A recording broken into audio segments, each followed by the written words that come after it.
तबला का साउंड दे बताओ नंबर कितना तबला है और इसे गाओ ठीक है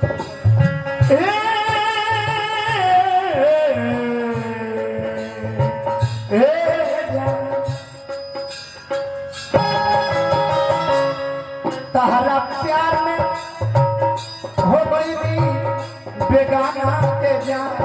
तहरा प्यार में हो गई बेगाना के जान फिर भी तेरा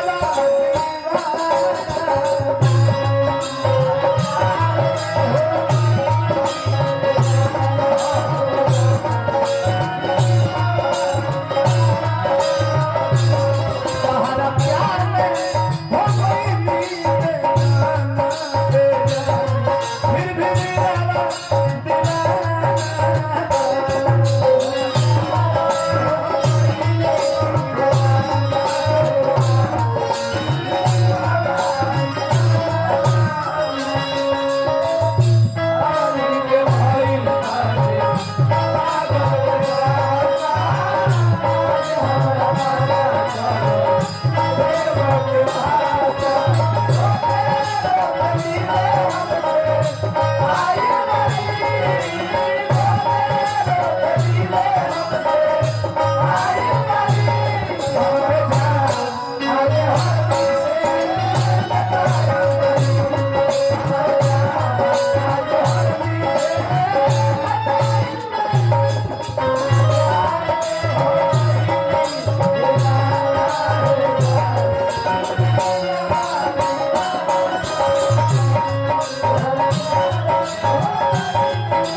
मीठा मीठा बातिया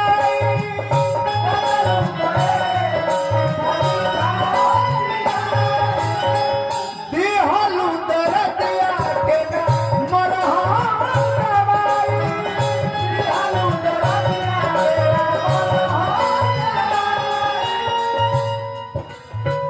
कोलू करे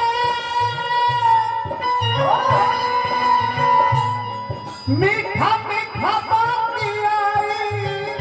दिहलू दरदिया के मरहा दवाई नहीं मरहा दवाई तहरा याद में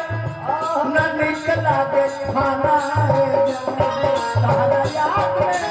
न निकला दे खाना फिर भी तेरा